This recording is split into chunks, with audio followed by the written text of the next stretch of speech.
bienvenue dans Villa Uli. Avant de commencer notre nouvelle capsule bien-être, je souhaitais vous présenter notre partenaire. Bonjour. Alors, tes derniers posts parlent d'intention et de son importance pour notre bien-être. Peux-tu nous dire ce que tu as pu découvrir de tes lectures et peut-être ce que tu as mis en place toi-même? Bonjour Isabelle. Eh bien, écoute, c'est vrai que là, récemment, sur plusieurs lectures, réseaux sociaux ou livres, cette notion d'intention est revenue. Donc, moi, maintenant, j'arrête de me poser trop de questions. Et si ça revient beaucoup, c'est que C'est que c'est ton signe. Voilà, c'est qu'il faut que je m'arrête dessus. Et oui, moi, j'aime beaucoup ce moment où on entre dans l'hiver. Il y a ce côté où on se replie sur soi, on essaye de se mettre un peu au ralenti, on fait le point. C'est quand même formidable. On a autour de nous, surtout quand on a la chance de vivre à la campagne comme moi, on peut voir comment assez naturellement elle se met un peu en stand-by. Bon, ben, on a juste à se caler à ça. Pour mieux resplendir après, pour mieux renaître. Et mais oui, et après avoir des jolis bourgeons qui vont arriver, et des feuilles toutes vertes. Mais pour en arriver là, il faut accepter de ralentir. De ralentir, exactement. Alors, merci Herveline. Vous écoutez avec moi Herveline Denis. Je suis ravie de t'avoir avec moi aujourd'hui. Et Herveline, c'est la créatrice du podcast La Petite Voix. Alors, Herveline, est-ce que tu peux nous dire qui tu es? Ouais, eh ben écoute, donc je m'appelle Herveline, j'ai 44 ans, je vis, j'ai presque envie de dire depuis peu, en région lyonnaise, puisque j'étais expatriée là pendant 2 ans en Nouvelle-Zélande. Donc je suis revenue sur nos terres d'origine, j'ai envie de dire. Et donc, je suis maman de jumeaux. Et dans la vie, depuis plus de 20 ans, je travaille dans le marketing digital. Et puis, depuis 3 ans, j'ai un projet qui était censé être un petit projet à côté, qui finalement a pris beaucoup, beaucoup de place, qui s'appelle La Petite Voix, qui est ce podcast dans lequel je rencontre des thérapeutes pour parler de thérapie et de thérapie alternative. Et c'est un projet qui a complètement débordé, mais parce qu'il m'anime complètement et que je m'y sens pleinement alignée chez moi. Et alors, comment t'es venue au podcast? Eh bien, écoute, un accident de la vie ou pas d'ailleurs. Ouais. Voilà, j'ai eu un cancer du sein comme toi. C'était il y a 3 ans, en 2018. Et du coup, évidemment, c'est un coup dur auquel je ne m'attendais pas. J'avais 40 ans, c'était mon cadeau des 40 ans, tu vois. Bienvenue. Voilà, bienvenue dans la quarantaine. Et je l'ai découvert par le plus grand des hasards, c'est qu'on avait déjà ce projet d'expatriation et que j'ai voulu faire un check-up avant de partir pour m'assurer que tout allait bien. Et en fait, non, ça n'allait pas. Donc, grosse douche froide. Et en même temps, merci la Nouvelle-Zélande, puisque sans ce projet-là, j'aurais pas pu détecter aussitôt ce cancer. Donc, bref, tu connais comme moi, je me retrouve dans cette course de traitement, d'opérations, de chimiothérapie et de rayons. Et donc, c'était très dur, mais ça a été aussi une année très belle, vraiment une année de complète renaissance. Je ne sais pas comment la qualifier autrement. Et pendant cette année-là, en fait, j'ai fait, je ne sais pas si j'ai posé des intentions, mais j'ai hiberné, j'ai fait un pas de côté pour mettre en arrêt mes activités. J'étais, comme aujourd'hui, en freelance. J'ai quasiment stoppé toutes ces activités. J'ai pris beaucoup de temps pour moi. J'ai pris beaucoup soin de moi parce que je trouvais que c'était quand même violent, tous ces traitements. Tu sais de quoi je parle. Et du coup, j'ai mis tout d'un coup beaucoup de douceur. J'étais dans une bulle, chose qui n'est pas aussi évidente que ça quand on est maman, quand on travaille et qu'on a peu de temps pour soi. Et là, tout d'un coup, j'avais la meilleure excuse du monde pour prendre soin de moi. T'avais plus le choix. Et ouais, j'avais pas le choix. Et il y avait vraiment ce truc de pouvoir profiter sans culpabilité. Et donc, je me suis créé plein de moments pour moi. J'adorais aller me balader dans les vignes. J'ai beaucoup médité, j'ai beaucoup écrit, j'ai beaucoup écouté de podcasts. Et du coup, j'ai aussi beaucoup été accompagnée par des thérapeutes. Alors vraiment de tous ordres, parce que moi, j'ai toujours été attirée par les thérapies et surtout alternatives, voire super alternatives. Et encore une fois, là, je me suis déculpabilisée. Je me suis dit, c'est OK. J'ai besoin d'être accompagnée parce que les médecins, aussi géniaux soient-ils, vont traiter la tumeur, mais pas la bonne femme qui est autour. C'est ça. Et les thérapeutes, alternatives vont le faire. Et donc, j'ai eu plein de rencontres et c'était hyper enrichissant. Et sans eux, j'aurais pas du tout vécu aussi bien ce parcours, quoi. Ça m'a vraiment beaucoup accompagnée. Et puis j'avance dans les traitements et puis j'étais en quasiment fin de chimiothérapie. C'est hyper storytelling ce que je vais te raconter, mais c'est la réalité. Un matin, je me pose, l'après-midi, j'avais chimiothérapie, donc je me pose pour méditer avec mon chat sur le canapé. Et puis tout d'un coup, le truc s'impose à moi. Il faut faire un podcast où je fais parler des thérapeutes. Et c'était évident, en fait. Sauf que, en réalité, moi, je n'avais jamais été derrière un micro. Je ne savais pas du tout comment ça allait se passer. Mais l'idée a été tellement puissante. Elle m'a été tellement soufflée par. Pour le coup, c'était pas mon mental. Ça venait vraiment du fond du cœur et des tripes que j'ai suivi cet élan. Et ça a été un magnifique tremplin pour la fin des traitements et sortir de la maladie. On dit souvent que le post-cancer est compliqué, enfin dans le post-traitement, parce qu'on se sent un peu livré à nous-mêmes et tout. Oui, l'abandon thérapeutique. Exactement. Et en fait, moi, je m'en fichais. J'avais mon podcast qu'il fallait que je lance. On s'est expatrié un mois après les traitements, à la fin des traitements.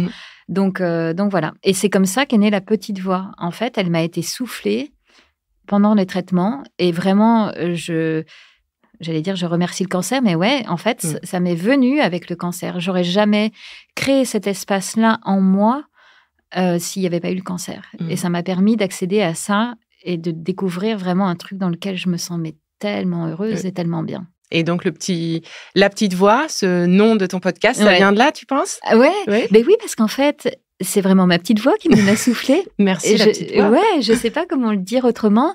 Je me rappelle, dans les jours qu'on suivit cette méditation et ce truc-là qui me tombe dessus, je me rappelle avoir fait un peu de résistance en me disant, non, mais j'ai jamais fait ça, c'est n'importe quoi, il faut que je me calme, j'ai des traitements, j'ai des trucs à faire. Mais c'était tellement puissant parce que c'était toujours là. Et à un moment, je me suis dit, en fait, il faut que j'accepte. Voilà, j'ai envie de faire un podcast. J'en ai jamais fait, qu'importe. Après tout, peut-être que ça n'ira nulle part, mais je vais le faire. J'ai acheté un micro et tout. Et en fait, quand j'ai commencé à ouvrir cette vanne-là, en me disant, je m'autorise à aller sur ce projet, même si je ne sais pas où je mets les pieds, j'ai vraiment ouvert des vannes et tout d'un coup, tout m'est venu.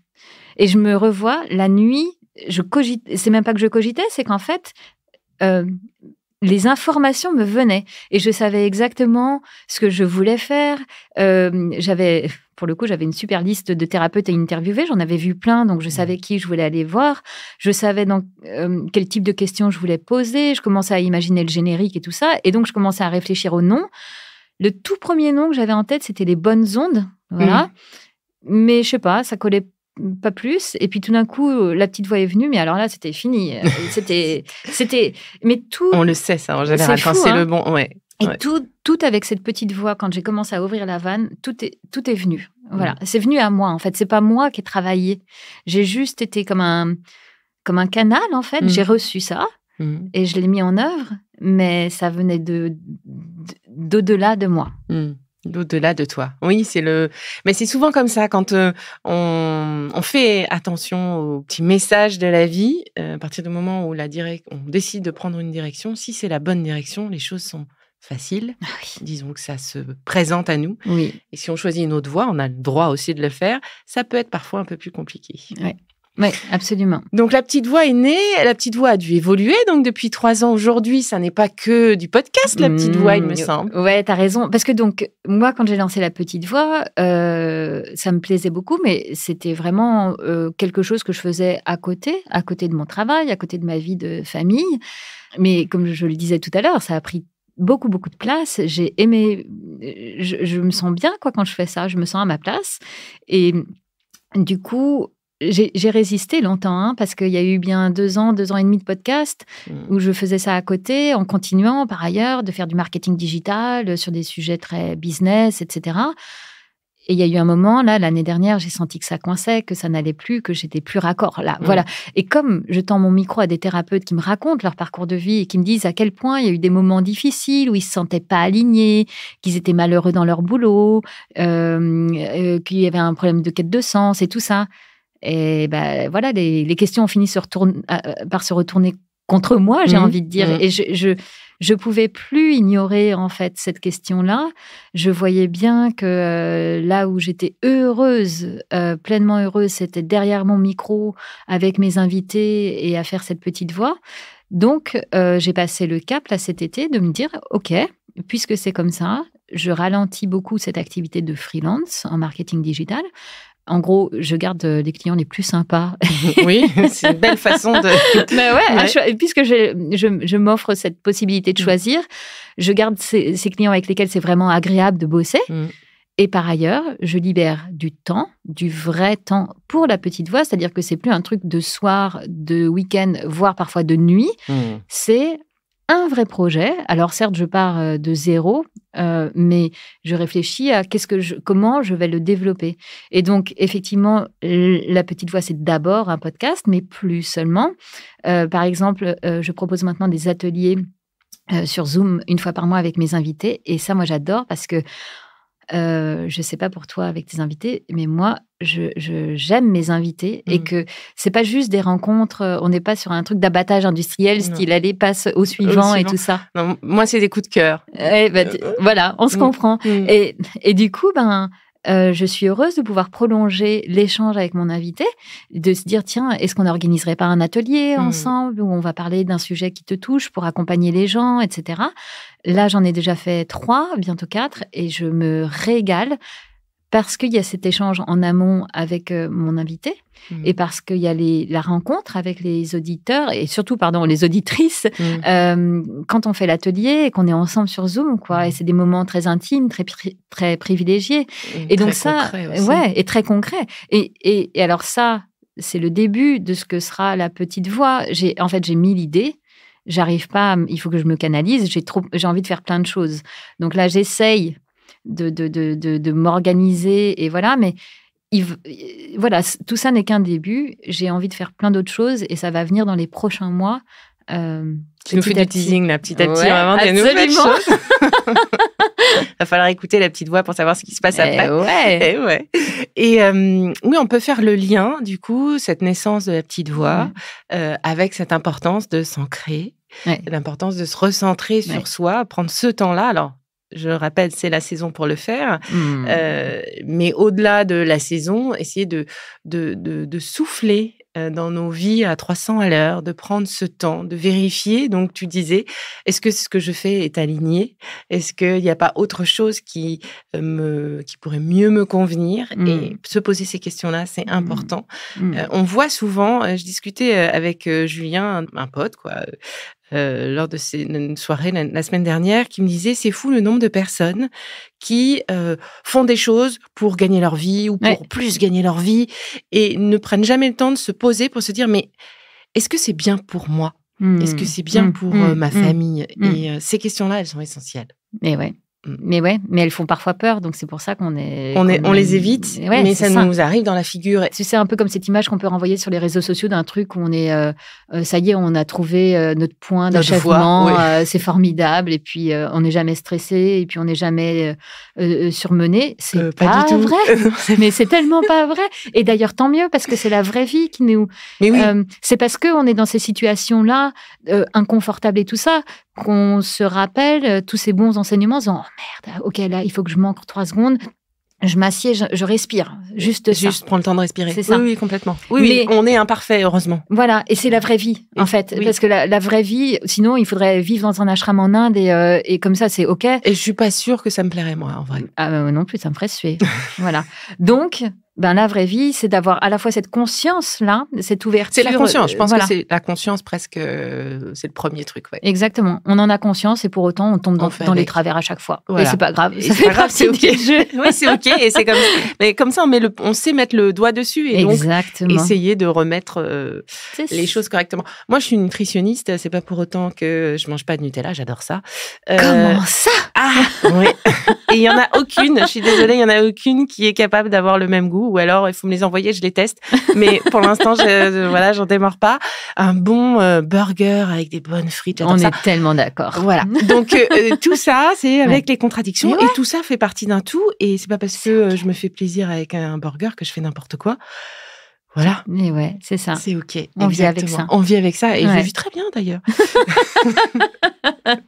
T'as bien raison. Ah oui, j'aime me faire plaisir. Je fais pas partie de ces nutritionnistes qui ne mangent pas. Et tant mieux. Voilà. Tu vis. Je vis, mais ouais, tout simplement, je vis. Et alors, la vie, justement, a fait que nous nous sommes rencontrés grâce à Bababam, à la suggestion de l'équipe qui travaille avec moi, qui me dit, mais tu connais La Petite Voix? Je dis, bah oui, j'écoute La Petite Voix. Ça te dirait pas de la rencontrer? Bah ouais, carrément, j'avais pas pensé. En fait, c'est bête, moi non parfois. plus. On s'écoutait, mais On voilà. s'écoutait, voilà. Et puis donc, le téléphone pris, enfin, le Zoom, hein, puisque en l'occurrence, Nouvelle-Zélande. On décide donc de rentrer en contact, on papote, parcours de vie assez proche, grain de sable, accident de la vie ou on va dire ouverture que la vie nous pousse à, nous pousse à ouvrir les yeux, cancer du sein, donc K-Sister. Ouais, exactement. Et puis, bon an, mal an, on s'est dit, il y a peut-être des choses à faire ensemble. Ouais. Et quand on s'est rencontrés, je veux dire, cette façon d'aborder le bien-être différente, moi proposant des exercices, des petites questions, des petits tips, etc. Et toi proposant des rencontres et nos parcours de vie, on s'est dit, tiens, peut-être que à nous deux, et donc on vous fait un petit teasing encore. Peut-être qu'à nous deux, on va réussir à la fois faire partager notre expérience de ce moment très spécifique, de cette parenthèse de vie qui est la traversée d'un cancer, du sein en l'occurrence, mais d'un cancer, d'une maladie lourde, et de pouvoir accompagner ces femmes, ces familles, ces conjoints, parce qu'effectivement, c'est dur pour nous qui traversons cette maladie, mais pour tout notre environnement. Absolument. Et donc, voilà, on réfléchit à ça, sans doute peut-être commencer par un groupe de parole. Par exemple, ça, ce serait vraiment chouette si on pouvait faire ça déjà. Ouais, histoire de vous donner la parole et de partager ensemble ces moments on va dire, durs, tristes, ces moments de joie. Et je crois qu'on est deux là, autour de cette table, à vraiment avoir envie de mener ce projet, d'ouvrir. On verra ce que ça donnera. Mais il faut qu'on y aille. Il faut qu'on y aille. Donc, on va essayer de faire ça. Si vous avez des envies, des questions, eh bien, vous pouvez nous les partager sur @sacro-saint-cancer, qui est ma page Instagram spécifique sur le cancer, sur @la petite voix, Insta, et sur ton site aussi, sur ton Facebook. Je sais que déjà, tu donnes la parole à tes auditeurs sur des lectures, notamment, et également sur Be Lively. Et on vous tiendra de toute façon informés dans les... Il nous faut encore quelques semaines, voire quelques mois, voilà. On va alléger la to-do list, c'est ça. On fait les choses à notre rythme, mais dans l'idée. Et puis, si vous avez vous-même des idées, des envies, des besoins. Est-ce que sur cet aspect justement du bien-être, tu accepterais de partager avec nous peut-être un rituel ou justement ce qui te permet de temps en temps de faire le point et de revenir à ce qui est important pour toi? Quel est ton petit truc bien-être pour prendre soin de toi? Alors, j'ai différents outils. Alors déjà, moi, il y a un truc qui s'est invité dans ma vie depuis l'année dernière, c'est le Kundalini Yoga, que tu connais toi aussi, qui est un truc de dingue. C'est-à-dire que moi, avant d'en faire, j'arrêtais pas de dire des choses dessus en disant ça transforme la vie et tout ça. Et je me disais, mais comment des postures de yoga? Et en fait, oui, ok. J'ai très vite compris et ça a été assez fulgurant, et étonnant. J'avais la chance en Nouvelle-Zélande d'avoir un studio qui était à 10 minutes de chez moi, donc j'y allais 3 ou 4 fois par semaine et je me régalais. Là, maintenant que je suis rentrée dans ma campagne, c'est un peu plus compliqué, mais je continue à faire des cours hebdo via Zoom. Voilà, donc ça, c'est un début. Je médite aussi parfois. Voilà, tu vois, là en ce moment, je suis sur une série de 40 jours avec un mantra en particulier. Il m'arrive aussi d'écrire, voilà, dans mon journal, de poser un peu toutes les émotions du moment et ça aide vraiment à y voir plus clair. Je l'ai beaucoup fait d'ailleurs pendant le cancer. Est-ce que tu peux nous dire quel est ton livre de chevet en ce moment? Un livre de fou. Il s'agit de La clé de votre énergie de Natacha Calestrémé. Je n'arrêtais pas d'en entendre parler. Donc là, c'est sur ma table de chevet et j'en suis à finir la lecture pour maintenant. Après, je vais pouvoir commencer les protocoles. Et j'ai trop hâte parce que ça a l'air dingue. C'est assez dingue. Elle est incroyable. Elle vient de sortir un deuxième livre. Exact. Trouver sa place. Oui. Que j'ai acheté aussi. Génial. Je suis fan. Génial. On a échangé. Elle devrait venir sur Be Lively début de l'année prochaine. Ouais. Elle devrait venir dans La Petite Voix aussi. C'est vrai. Oui. Bon, voilà. J'adore cette femme, j'adore ce qu'elle a fait. Et vraiment, oui, du coup, nous vous invitons à lire ces livres. Ça nous aide vraiment. Alors, c'est pas pour les plus cartésiens d'entre nous, c'est pas ésotérique. En fait, on est tous énergie, dans notre corps, chacune de nos cellules, les influx nerveux. On a cette épigénétique quand même qui est reconnue, qui a été étudiée. Donc, ce qui s'est passé dans les générations avant nous, eh bien, on en récupère des casseroles et on a moyen de couper les liens avec ces casseroles. Et typiquement, c'est ce que Natacha nous offre dans ses livres, avec ses protocoles qu'elle a réunis. Elle aussi, elle a eu beaucoup de grains de sable, des choses très dures, qui lui ont permis de réunir l'ensemble de ces protocoles. C'est 22 protocoles sur l'énergie pour trouver la force de son énergie et ces 22 protocoles pour trouver sa place. Ah, génial. Bon, on marche sur nos pas chacune. Absolument. C'est chouette. OK pour ton livre. Et alors, tu nous parlais d'un mantra. Quel est ton mantra du moment ? Alors, le mantra du moment, c'est un mantra pour retrouver le calme et la paix intérieure, ce qui va bien avec ce qu'on disait en tout début d'entretien, de ce moment de recentrage que nous offre l'hiver. Donc, le mantra du moment, c'est Satnarayan Waheguru Hari Narayan Satnam. Et c'est un mantra que j'ai commencé avec Lily Barbery, qui est cette prof de Kundalini qu'on peut suivre sur Instagram. Et elle a proposé une méditation que j'ai faite la semaine dernière. Je crois qu'elle l'a mise en ligne peut-être 2 semaines, mais bref, j'ai pris le truc en cours. Et le mantra m'a plu. Et finalement, j'ai commencé à le faire chaque jour depuis. Comme j'en ai marre des injonctions, je ne me dis pas que je vais faire les 40 jours, mais en tout cas, je le fais, pour l'instant, je le fais chaque jour, sauf hier, bref, j'étais à Paris, mais sinon, je le fais et j'aime ce moment-là de connexion. Ce moment méditatif. Alors, pour ceux qui ne savent pas comment ça se passe, est-ce que tu peux nous expliquer ce moment méditatif avec un mantra ? Comment tu fais ? En fait, moi, ce que j'aime dans le fait de faire des mantras, c'est qu'on est actif, contrairement à la méditation où on serait juste assis dans le calme. Moi, j'ai du mal avec ça parce que j'ai un mental qui est hyper costaud et qui a plein de choses à me raconter. Donc là, le fait d'être dans un mantra, en fait, je suis en position de méditation classique, assis sur mon petit coussin de méditation. Et donc, je mets sur YouTube ce fameux mantra. Donc, je chante ce mantra. Donc, c'est très monotone, finalement, parce qu'on ne fait que rechanter ce même mantra. Et c'est accompagné des mudras, c'est ça, de certains mouvements précis des mains qui accompagnent ce nettoyage. Qui permettent d'ancrer. Les mudras permettent d'ancrer l'intention. Exactement. Et ouais, moi, j'aime beaucoup méditer comme ça. J'ai découvert les mantras avec le Kundalini et j'adore ça. Parce que j'aime chanter en plus, donc c'est plutôt bien. Et c'est une jolie façon de se recentrer sans être dans ce silence absolu qui est difficile. Moi, j'arrive pas non plus. Et les mantras m'ont permis justement d'accéder à ce moment méditatif où on est concentré sur notre voix, nos gestes, et donc du coup le mental s'éteint. Et c'est ça, exactement. Ok, eh bien, donc si vous voulez suivre, monter dans le train de Lily Barbery avec toi, Herveline, eh bien, suivez-la sur YouTube. Sur Instagram. Elle est très suivie sur Insta. Et elle propose beaucoup de méditations gratuites, comme ça, en live. Plus aussi, moi, les cours que je fais de Kundalini depuis que je suis rentrée sur Zoom, c'est avec elle. C'est très chouette. Donc, vous avez une nouvelle adresse où vous retrouvez.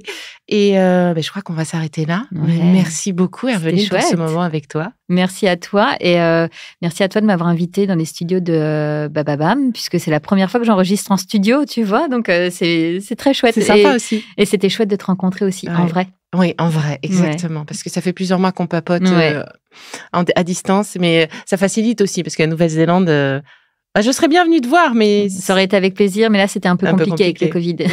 Voilà. Je suis venue à toi. C'est bien aussi. À bientôt, tout le monde. Merci, Isabelle. C'est fini pour aujourd'hui, mais on se retrouve très vite, c'est promis, pour la suite du programme Be Lively. Si ce que je fais vous plaît, continuez de le noter et abonnez-vous pour ne louper aucun de mes futurs programmes.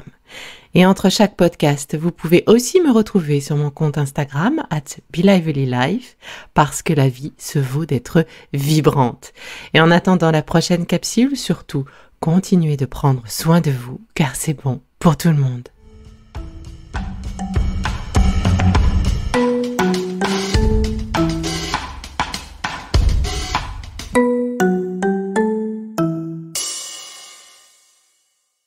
Le contenu que vous venez d'écouter n'est pas un dispositif médical et ne peut pas se substituer à l'avis d'un médecin basé sur votre situation personnelle. En cas de doute, consultez votre médecin.